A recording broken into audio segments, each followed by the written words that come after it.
आज की कहानी जिस स्मगलर के बारे में है वो कोई क्रिमिनल या किसी गैंग का मेंबर नहीं था, बल्कि वो एक प्रोफेशनल हॉकी प्लेयर था जिसने गांजा स्मगलिंग के इतिहास में अपना नाम दर्ज करा दिया। सबसे ज्यादा चौंकाने वाली बात यह है कि जिस दौरान वो एक टीम के लिए हॉकी मैचेस खेल रहा था, उसी दौरान वो कनाडा से यूएसए के बीच गांजा स्मगलिंग को भी अंजाम दे रहा था। और आखिरी बार वो इतने सारे गांजे के साथ पकड़ा गया कि उसकी अमेरिका में एंट्री को ही बैन कर दिया गया। तो आखिर कौन था ये शख्स? वो ऐसी कौन सी वजह थी जिसने एक बेहतरीन प्रोफेशनल हॉकी प्लेयर को उसके करियर के पीक पर एक गांजा स्मगलर बनने पर मजबूर कर दिया? और पुलिस के हाथ लगने के बाद उसके साथ क्या क्या हुआ, ये आपको झकझोर कर रख देगा। कहानी शुरू होती है नॉर्थ वैंकूवर के ब्रिटिश कोलंबिया से, जहां सन 1975 के दौरान वहां के रहने वाले लोगों की दिलचस्पी स्पोर्ट्स और बाकी एक्टिविटीज में काफ़ी ज़्यादा होती थी। वहां के रहने वाले ज़्यादातर यंगस्टर्स भी किसी न किसी स्पोर्ट्स में हिस्सा ज़रूर लेते थे, और जिस खेल ने सबसे ज़्यादा उन लोगों को अपनी तरफ आकर्षित किया वो था आइस हॉकी। इन यंग लोगों में एक शख्स था जिसका नाम था रायन जॉन फिलिप्स, और वो भी इस खेल से बहुत ज़्यादा प्रभावित था। और यही वो वजह थी कि वो हमेशा से एक एनएचएल सुपरस्टार बनना चाहता था। आपको बताता चलूं कि एनएचएल एक नेशनल हॉकी लीग है जिसमें आइस हॉकी मैचेस खेले जाते हैं, और इसमें कुल 32 टीम्स हिस्सा लेती हैं, जिसमें से 25 यूएसए और 7 कनाडा से होती हैं। उस वक्त ये दुनिया का 5वां सबसे अमीर स्पोर्ट्स था, और ज़्यादा से ज़्यादा लोग इसमें हिस्सा लेना चाहते थे। रायन की किस्मत अच्छी थी कि उसे एक सपोर्ट करने वाले फादर मिले थे, और साथ ही साथ वो उसके कोच भी थे, जिसकी वजह से वो बचपन से ही पैरों में स्केट्स पहनकर आइस हॉकी की प्रैक्टिस करता था। कई छोटे मोटे मैचेस खेलने और लगातार प्रैक्टिस करने की वजह से रायन का गेम अब दिन ब दिन अच्छा होता चला गया, और 16 साल की उम्र आते आते वो फैसला करता है कि वो कनाडा में होने वाली जूनियर हॉकी लीग्स खेलेगा। जूनियर हॉकी लीग ही वो रास्ता था जिसके जरिए वो एनएचएल यानी नेशनल हॉकी लीग तक पहुंच सकता था। मगर ये इतना आसान नहीं होने वाला था। अब रायन जूनियर हॉकी लीग में शामिल तो हो गया था, मगर वो इस बात से बेखबर था कि आगे कई परेशानियां उसके सामने आने वाली हैं। जूनियर लीग की जिस टीम में रायन शामिल हुआ था, उस टीम का सबसे कम उम्र का प्लेयर होने की वजह से टीम के बाकी प्लेयर्स अक्सर उसके साथ मारपीट करते और उसे डराते धमकाते। हद तो तब हो गई जब एक बार उन लोगों ने उसे बेहोश करके उसके पूरे कपड़े उतार दिए, और जब रायन सुबह अपने बेड पर उठा तब वो पूरी तरह नंगा था और उसका बेड पर पेशाब भी निकल चुका था। इस हादसे के बाद रायन बहुत डरा डरा रहने लगा, और उसे ये लगने लगा कि उसका एक प्रोफेशनल हॉकी प्लेयर बनने का सपना कभी पूरा नहीं हो पाएगा। मगर वो जैसे तैसे सभी लीग मैचेस खेलता है और बिना किसी को कुछ बताए वो अपने घर वापस लौट जाता है।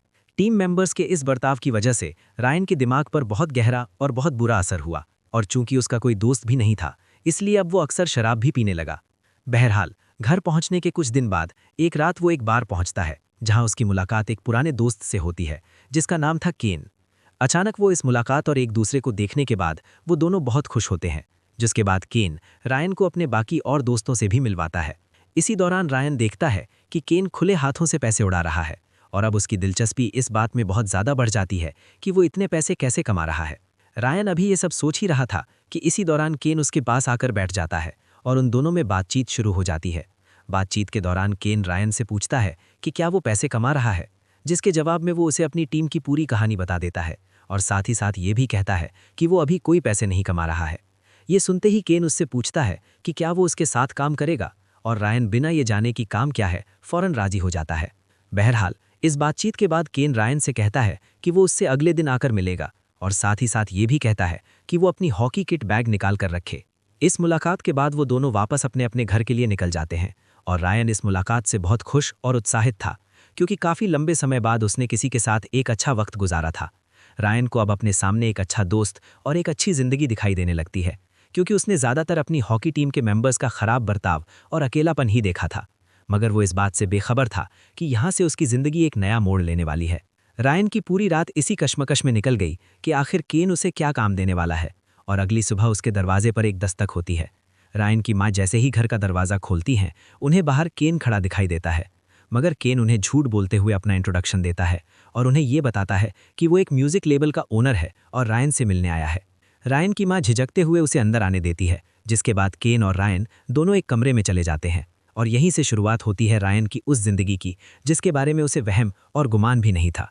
कमरे में पहुंचने के बाद केन अपने बैग से बड़े बड़े गांजे के पैकेट्स निकालता है और उन्हें रायन के सामने टेबल पर रख देता है, जिसे देखने के बाद रायन की आंखें फटी की फटी रह जाती हैं, और उसके दिमाग में बस एक ही सवाल चल रहा था कि वो इस गांजे से पैसे कैसे कमा सकता है।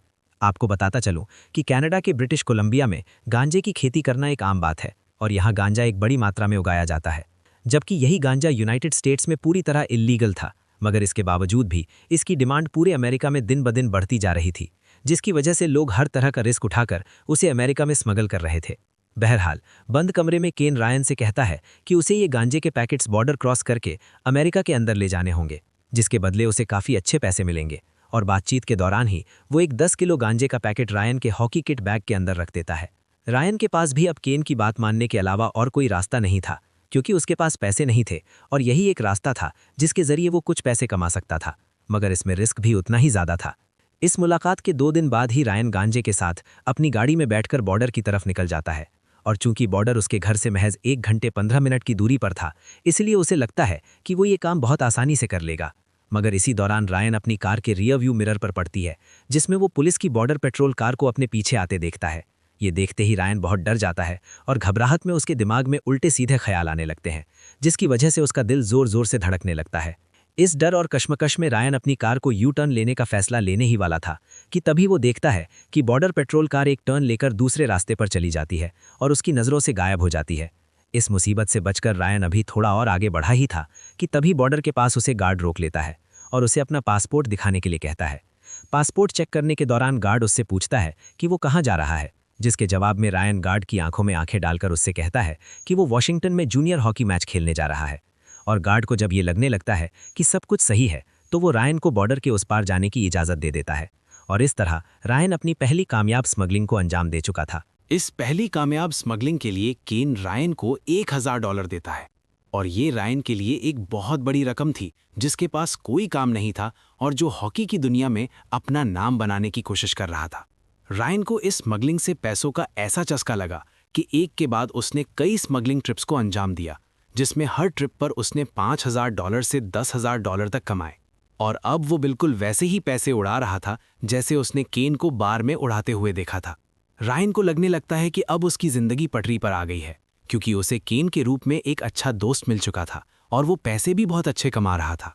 कि तभी एक दिन रायन के घर पर पोस्ट से एक एनवेलप लेटर आता है, जो रायन को थंडर ईस्ट हॉकी लीग की तरफ से आया था, जिसमें उसे उनकी तरफ से खेलने के लिए कॉन्ट्रैक्ट साइन करना था।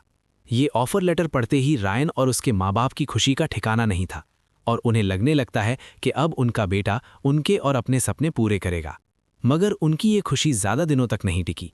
उधर रायन को भी कॉन्ट्रैक्ट साइन करने से पहले अपनी पिछली टीम के मेंबर्स का बुरा रवैया याद आने लगता है, जिसमें उसके साथ गाली गलौज और मारपीट करते थे। और इस बार भी उसे वही डर सताने लगता है कि दोबारा फिर उसके साथ वैसा ना हो। मगर क्योंकि वो इतने बड़े क्लब का ऑफर छोड़ना नहीं चाहता था, इसीलिए वो कॉन्ट्रैक्ट साइन कर लेता है। उधर केन भी इस बात से बिल्कुल बेखबर था कि रायन ने हॉकी लीग का कॉन्ट्रैक्ट साइन कर लिया है और वो गांजा स्मगलिंग नहीं करेगा। बहरहाल, कॉन्ट्रैक्ट साइन करने के कुछ ही दिनों बाद रायन का पहला मैच का वक्त आ जाता है, जिसे लगभग 15,000 लोग देखने आए थे। रायन कई महीनों बाद दोबारा स्केट्स पहनकर बर्फ पर उतरता है और महज कुछ ही मिनटों के अंदर वो अपना पहला गोल कर देता है, जिसके बाद वहां बैठी ऑडियंस जोर जोर से जश्न मनाने लगती है। ऑडियंस की इसी भीड़ में रायन की नज़र एक लड़की पर पड़ती है, जिसका चेहरा खुशी से चमक रहा था, और उसी वक्त रायन फैसला कर लेता है कि वो इसे अपनी गर्लफ्रेंड बनाएगा। रायन अपनी ट्रेनर से कहता है कि वो उस लड़की से दोस्ती करना चाहता है और उसका नाम जानना चाहता है। और मैच के अगले ही दिन रायन को उस लड़की का नाम पता चल जाता है, जो था निकोल। उधर केन इस बात से परेशान था कि उसे रायन की कोई खबर नहीं मिल रही थी और उसे ये डर सताने लगता है कि कहीं रायन के साथ कुछ गलत तो नहीं हो गया, और इसी वजह से वो रायन के घर उसका पता लगाने के लिए पहुंचता है। रायन की माँ उसे हॉकी लीग के कॉन्ट्रैक्ट के बारे में बताते हुए ये कहती है कि वो अमेरिका गया हुआ है हॉकी मैच खेलने के लिए। ये सुनते ही केन उसी रात अमेरिका के लिए निकल जाता है और अगली सुबह मैच के बाद वो रायन से मिलता है और उससे कहता है कि वो गांजा स्मगलिंग के बिजनेस को फिर से ज्वाइन कर ले, क्योंकि बिजनेस बहुत तेजी से बढ़ रहा है और उसे उसकी ज़रूरत है। रायन केन से कहता है कि उसे कुछ वक्त चाहिए सोचने के लिए, और बहुत सोचने समझने के बाद रायन इस फैसले पर पहुंचता है कि अब वो इस काम को छोड़ देगा, क्योंकि ये वो जिंदगी नहीं थी जो वो जीना चाहता था, और साथ ही साथ वो अब निकोल के साथ अपनी जिंदगी गुजारना चाहता था। बहरहाल, रायन का जवाब सुनकर केन वापस लौट जाता है और रायन दोबारा अपने मैचेस और अपने गेम में बिजी हो जाता है। मगर वो इस बात से बेखबर था कि अब उसके साथ कुछ ऐसा होने वाला है जो उसे दोबारा उस गांजा स्मगलिंग की दुनिया में धकेल देगा, क्योंकि रायन इस क्लब से खेलकर एक मशहूर हॉकी प्लेयर बन चुका था और इसीलिए उसे हर बार में अब फ्री की शराब मिलने लगी थी। ये फ्री की शराब उसे ज़्यादातर बारटेंडर या उसके फैंस पिलाते थे, जिसकी वजह से वो हर बार इतनी ज़्यादा शराब पी लेता कि उसे 2 लोग उसके घर तक पहुंचाते, और इसी वजह से अगले दिन उसे अपनी ट्रेनिंग करने में कई परेशानियों का सामना करना पड़ा। इसी दौरान रायन और निकोल भी अब साथ रहने लगे, और एक रोज़ जब वो दोनों गाड़ी में बैठकर अपने घर की तरफ जा रहे थे, तब निकोल उसे बताती है कि वो प्रेग्नेंट है, जिसे सुनकर रायन बहुत शॉक हो जाता है। उसे ये लगने लगता है कि उसकी उम्र अभी महज 20 साल है और वो अभी इतनी बड़ी जिम्मेदारी उठाने को तैयार नहीं है। बहरहाल, सर्दियां आ चुकी थीं और रायन की टीम का कोच क्रिसमस वाले दिन एक टीम मीटिंग बुलाता है, जिसमें वो सभी प्लेयर्स को ये बताता है कि 2 दिन बाद उनका एक बहुत इंपॉर्टेंट मैच होने वाला है, और वो सभी प्लेयर्स को तब तक शराब पीने से मना कर देता है। जहां एक तरफ टीम के बाकी मेंबर्स कोच के इंस्ट्रक्शंस को मानते हुए शराब को हाथ नहीं लगाते, वहीं रायन मैच से पहले की रात इतनी ज़्यादा शराब पी लेता है कि वो अगले दिन होने वाले मैच में खेल नहीं पाता। इस बार शराब पीने का खुमार उसे ये भुगतना पड़ता है कि उसे टीम से फौरन निकाल दिया जाता है और वो टीम में अपनी जगह खो बैठता है। रायन को अब ये समझ आने लगा कि उसका हॉकी करियर अब हमेशा के लिए खत्म हो चुका है, और तब वो फैसला करता है कि वो दोबारा गांजा स्मगलिंग की शुरुआत करेगा। और तभी उसके दिमाग में जो सबसे पहला नाम आता है वो था केन। केन को ढूंढने के लिए रायन कई बार उसी बार में भी गया जहां वो दोनों मिलते थे, मगर वहां वो नहीं आया। और इसी दौरान रायन की मुलाकात अपने एक और दोस्त से होती है जो उसके साथ हॉकी खेला करता था। रायन के इस दोस्त की यूएसए कनाडा बॉर्डर पर सेटिंग थी, जिसकी वजह से वो लोगों से $500 लेकर उन्हें बिना चेक किए बॉर्डर क्रॉस कराता था। और ये पता चलते ही रायन को लगने लगता है कि ये एक सुनहरा मौका है जिसका फायदा उठाकर वो अमेरिका और कनाडा के बीच स्मगलिंग कर सकता है। बहरहाल, रायन इधर उधर लोगों से गांजा लेकर कनाडा से अमेरिका में स्मगल करना शुरू कर देता है, मगर इस बात की खबर केन को लग जाती है। ये पता चलते ही केन को लगने लगता है कि रायन उसे धोखा देकर साइड में खुद स्मगलिंग कर रहा है, और वो रायन को ढूंढकर उसे बंदूक से डराता धमकाता है। रायन इस बात से बहुत डर जाता है, और उसने ये कभी नहीं सोचा था कि गांजा स्मगलिंग के दौरान उसे कभी बंदूक का सामना करना पड़ेगा, और इसीलिए वो केन से हर तरह का कांटेक्ट खत्म कर देता है। अब रायन के सामने जो सबसे बड़ा सवाल था वो ये था कि वो स्मगलिंग को इस तरह अंजाम दे जिससे ना केन को इसकी खबर लगे और ना ही किसी और को, और उसके लिए वो एक बेहतरीन तरीका निकालता है। चूंकि स्मगलिंग करते करते रायन ब्रिटिश कोलंबिया के ज़्यादातर गांजा उगाने वालों को जान चुका था, और इसीलिए वो फैसला करता है कि इस बार वो 50 किलो गांजा लेकर बॉर्डर क्रॉस करेगा। अपनी स्मगलिंग की तैयारी के दौरान रायन जब इस सारे गांजे को अपने बैग्स में पैक कर रहा था कि तभी निकोल उसके कमरे में आ जाती है। वो देखती है कि पूरे बेड पर जगह जगह गांजे के पैकेट्स पड़े हुए हैं, और ये देखते ही उसका गुस्सा 7वें आसमान पर पहुंच जाता है। वो रायन से कहती है कि वो फौरन स्मगलिंग को बंद कर दे, वरना उसे जेल जाना पड़ेगा या वो किसी की गोली से मारा जाएगा। वो ये बिल्कुल भी नहीं चाहती थी कि रायन के मरने के बाद वो अकेली पड़ जाए और उसे अपने होने वाले बच्चे की परवरिश अकेली करनी पड़े, और इसी वजह से उन दोनों के बीच काफ़ी बहस हो जाती है। मगर रायन निकोल की बात नहीं मानता और अपनी स्मगलिंग का सामान पैक करने लगता है। निकोल को जब ये समझ आ जाता है कि वो अब नहीं रुकने वाला है, तब वो फैसला करती है कि वो रायन से डिवोर्स ले लेगी और अपनी बेटी को लेकर अमेरिका चली जाती है। रायन को इस बात का अंदाज़ा भी नहीं था कि जिस पल उसने हॉकी छोड़कर दोबारा गांजा स्मगलिंग में कदम रखने का फैसला लिया था, उसी वक्त से उसकी ज़िंदगी तबाही की तरफ चल पड़ी थी। हालांकि रायन ने अभी तक सिर्फ छोटे मोटे पैकेट्स बैग्स में रखकर बॉर्डर से स्मगल किए थे, मगर इस बार उसके पास लगभग 50 किलो गांजा था, और इसके लिए वो एक नया रास्ता ढूंढ निकालता है। रायन ये बात बहुत अच्छी तरह जानता था कि कनाडा बॉर्डर बहुत बड़ा है, जिसके आसपास बहुत बड़ा जंगल फैला हुआ है, और इसी जंगल से होते हुए एक 12 किलोमीटर की रोड थी जो सीधे अमेरिका तक जाती थी। इस स्मगलिंग को अंजाम देने के लिए रायन 4 लोगों की टीम बनाता है, जिसमें वो सभी को इस रूट की बारीकी से बारीकी डिटेल के बारे में बताता और समझाता है। और यही वो 4 लोग थे जिसमें हर शख्स 12-12 किलो गांजा अपने साथ ले जाने वाला था। रायन के प्लान के मुताबिक ये चारों अलग अलग पैदल इस जंगल को पार करेंगे और इन सभी गांजे के पैकेट्स को उस आदमी को हैंड ओवर कर देंगे जो अमेरिका की साइड खड़े उनका इंतजार कर रहा होगा। क्योंकि इस बार गांजा काफ़ी ज़्यादा था और रायन किसी भी तरह का कोई रिस्क नहीं लेना चाहता था, इसलिए वो खुद भी इन 4 लोगों के साथ जाने का फैसला करता है। इस घने जंगल को पार करने में उन्हें लगभग 8 घंटे लगे, और जब वो अगली सुबह बॉर्डर पार करके दूसरी साइड पहुंचते हैं, तब वो देखते हैं कि इस गांजे को लेने वाला शख्स अभी भी नहीं पहुंचा था। ये देख रायन को कुछ अटपटा सा लगता है, मगर कुछ ही देर बाद वो शख्स अपनी गाड़ी में बैठकर वहां पहुंच जाता है, जिसे देख रायन सुकून की सांस लेता है। रायन उस शख्स से पूछता है कि उसे आने में इतनी देर क्यों लग गई, जिसका जवाब सुनकर रायन के होश उड़ जाते हैं। वो शख्स रायन को बताता है कि उसे शक है कि उसका पीछा किया जा रहा है, और ये सुनते ही रायन सभी से कहता है कि ये शिपमेंट देकर उन्हें जल्द से जल्द ये जगह छोड़नी होगी। मगर तब तक बहुत देर हो चुकी थी और अभी वो सभी वहां से निकलने ही वाले थे कि तभी उन्हें हेलीकॉप्टर की आवाज़ सुनाई देती है। ये हेलीकॉप्टर यूनाइटेड स्टेट्स पुलिस के थे और महज कुछ ही देर में वो पुलिस उन सभी को चारों तरफ से घेर लेती है। पुलिस रायन और उसके साथियों से कहती है कि वो सभी सरेंडर कर दें, वरना उन्हें गोली मार देंगे, जिसके बाद वो सभी घुटनों के बल बैठकर सरेंडर कर देते हैं। इस गिरफ्तारी के बाद रायन डर के मारे कांप रहा था और उसके दिमाग में बस एक ही बात चल रही थी कि वो कैसे इस गलत रास्ते पर चल पड़ा, जहां उसकी जिंदगी डर और मुसीबतों की वजह से बर्बाद हो गई। उसे बार बार अपने हॉकी गेम को छोड़ने का पछतावा हो रहा था और उसे लग रहा था कि उसे निकोल की बात मान लेनी चाहिए थी। बहरहाल, इस गिरफ्तारी के बाद उन सभी को फेडरल डिटेंशन सेंटर ले जाया जाता है, जहां रायन को स्मगलिंग का मास्टरमाइंड होने की वजह से उस पर कुल 50 किलो बैंड प्लांट यानी गांजे को अमेरिका में लाने का मुकदमा दर्ज किया जाता है और उसे 2.5 साल की सजा सुनाई जाती है। सजा सुनाने के बाद उसे वॉशिंगटन की सीटैक जेल भेज दिया जाता है, जहां उसे एकांत कारावास में रखा जाता है और इसी वजह से वो सजा काटने के दौरान 500 दिनों तक दिन की रोशनी नहीं देख पाया। इस जेल में लगभग 350 कैदी थे और ये पूरी जेल खतरनाक कैदियों से भरी पड़ी थी और रायन की जेल में आते ही वो सभी जोर जोर से चिल्लाने लगते हैं कि वो उसे मार डालेंगे। ये सुनते ही रायन की रूह कांप उठती है और अब उसे अपना घर, अपने माँ बाप, बीवी बच्चे और अपने हॉकी करियर की याद आने लगती है, जिसे उसने इस गांजे स्मगलिंग के लिए दांव पर लगा दिया था। रायन को अब हर वक्त यही सोच परेशान करती रहती कि वो इस जेल में अपना वक्त कैसे काटेगा, और साथ ही साथ उसे ये डर भी सताता रहता कि जेल के दूसरे कैदी उसे मार डालेंगे। इस जेल में उसे सबसे ज्यादा मैक्सिकन माफिया से खतरा था और वो उसे कभी भी मार सकते थे, क्योंकि वो उनके लिए कंपटीशन था और इसलिए पहले भी उन्होंने फिल्मी स्टाइल में कई कैदियों को मरवाया था।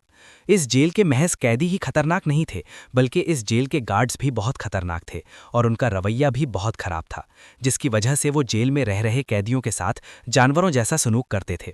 एक बार तो एक गार्ड रायन को अपने कमरे में बुलाता है, जिसकी वजह से रायन बहुत डर जाता है। उसे लगने लगता है कि गार्ड कहीं उसके साथ कोई गलत काम ना कर दे, और जैसे ही रायन उस गार्ड के कमरे में पहुंचता है, वो उससे कपड़े उतारने के लिए कहता है। ये सुनते ही मानो रायन के पूरे बदन का खून सूख जाता है और वो मजबूरी में कपड़े उतार देता है, मगर वो गार्ड महज रायन की तलाशी लेकर उसे छोड़ देता है, क्योंकि उसे शक था कि रायन के पास ड्रग्स हैं। क्योंकि इस बार रायन को पूरी तरह नंगा किया गया था, इसलिए इस बात से वो बहुत शर्मिंदा था, जिसने उसके दिल और दिमाग पर बहुत बुरा और गहरा असर किया। इसी दौरान एक दिन जेल में रायन की माँ उससे मिलने आती हैं, जिन्हें वो ये बताता है कि उसके अमेरिका जाने पर पाबंदी लगा दी गई है, जिसका साफ मतलब था कि वो अमेरिका में रह रही अपनी बेटी से भी कभी नहीं मिल सकता। रायन को अब हर वक्त निकोल की कई बातें याद आने लगीं जो उसने उसे छोड़ने से पहले समझाई थीं, और अब वो हर वक्त इसी पछतावे के साथ जीने लगा कि इस बवंडर के चक्कर में उससे हर वो चीज़ छूट गई जिससे वो प्यार करता था, और क्योंकि उसके अमेरिका जाने पर बैन था, इसलिए वो अपनी बेटी से भी नहीं मिल सकता था। इसी कश्मकश और परेशानियों के बीच एक दिन रायन फैसला करता है कि वो दोबारा अपनी जिंदगी की नई सिरे से शुरुआत करेगा, और अब वो जेल के अंदर रह रहे दूसरे कैदियों से जान पहचान बढ़ाना शुरू करता है और उन्हें ये बताता है कि वो ब्रिटिश कोलंबिया से है। क्योंकि ब्रिटिश कोलंबिया हाई क्वालिटी का गांजा उगाने के लिए जाना जाता था, इसलिए बाकी कैदी उससे कहते हैं कि क्या वो उन्हें ये गांजा लाकर दे सकता है। रायन को लगने लगता है कि वो इन कैदियों से जान पहचान बढ़ाकर दोबारा उसी रास्ते पर चला जाएगा, इसीलिए वो अपनी ज़िंदगी को एक नई शुरुआत देने के लिए काउंसलिंग सेशंस लेता है और साथ ही साथ जेल की हॉकी टीम भी ज्वाइन कर लेता है। उसे ये समझ आ गया था कि हॉकी के सहारे वो इस जेल में अपनी सज़ा काट सकता है, क्योंकि जेल में यही एक चीज़ थी जिससे वो प्यार करता था, और वो खुद से एक वादा भी करता है कि जेल से बाहर निकलने के बाद वो सारे गलत काम छोड़ देगा। बहरहाल 2.5 साल की सज़ा काटने के बाद रायन जेल से रिहा हो जाता है और साथ ही साथ गवर्नमेंट के साथ एक कॉन्ट्रैक्ट भी साइन करता है कि वो कभी अमेरिका में दाखिल नहीं होगा। हालांकि उसने कॉन्ट्रैक्ट तो साइन कर लिया था, मगर एक सवाल हर वक्त उसके दिमाग में घूमने लगा, और वो ये था कि जब वो अमेरिका में अपनी बेटी से मिल नहीं सकता तो ऐसी आज़ादी का क्या फ़ायदा। उसे हर वक्त यही डर सताता रहता कि अब वो कभी दोबारा अपनी बेटी को नहीं देख पाएगा, और इसी सोच और डर ने उसे तीसरी बार गांजा स्मगलिंग की दुनिया में धकेल दिया, और इस बार बार वो खुद से किया वादा तोड़कर ड्रग स्मगलिंग की एक बहुत बड़ी गैंग बनाता है। रायन जेल से छूटने के बाद सबसे पहले वैंकूवर पहुंचता है और जेल में बनाए हुए कनेक्शंस की मदद से वो फिर से एक टीम बनाना शुरू करता है। इस बार जो गैंग वो बना रहा था वो कोई मामूली गैंग नहीं थी और इसी गैंग के लोगों के पास ट्रक्स, बोट्स और यहाँ तक कि छोटे प्लेन्स भी थे जिसमें वो ज़्यादा से ज़्यादा गांजे को स्मगल करने वाले थे। इस नई गैंग की मदद से अब वो इतना ज़्यादा गांजा स्मगल करने लगा कि अब वो हर हफ्ते के लगभग $1 लाख यानी 80 करोड़ तक कमाने लगा। उसके पास अब इतना ज़्यादा कैश होता जा रहा था कि इसे छुपाने के लिए अब उसे जूतों के डब्बों, मेकअप किट और पानी की टंकियों का इस्तेमाल करना पड़ रहा था। हालांकि वो बेशुमार दौलत कमा रहा था, मगर उसे अपनी ज़िंदगी बहुत अधूरी सी लगने लगी और उसे ये अधूरापन अपनी बेटी के ना होने की वजह से लग रहा था, जो अब 2.5 साल की हो चुकी थी। उसने कई बार अपनी एक्स वाइफ निकूल से बात करने की कोशिश भी की, मगर उसने रायन से बात करने से इनकार कर दिया और इसी वजह से वो ड्रग्स लेने लगा और धीरे धीरे ड्रग्स का आदी होता चला गया। वो अब इमोशनली इतना कमज़ोर हो गया था कि अब वो हर रात ड्रग्स लेने लगा ताकि उसे कुछ महसूस ही ना हो, और इसी ड्रग्स की आदत ने आगे चलकर उसे और उसके स्मगलिंग बिजनेस को बर्बाद कर दिया। हर वक्त ड्रग्स के नशे में रहने की वजह से उसे ये समझ नहीं आ रहा था कि वो क्या कर रहा है और क्या सही है और क्या गलत। और इसी दौरान गांजा स्मगल करने के साथ साथ अब वो कोकेन भी स्मगल करने लगा और यही उसके लिए सबसे ज़्यादा नुकसानदेह साबित हुआ। रायन अब इस कोकेन की डिमांड को पूरा करने के लिए हर तरह के लोगों को अप्रोच करने लगा, जिसमें रशियन, मैक्सिकन और चाइनीज़ माफिया भी शामिल थे।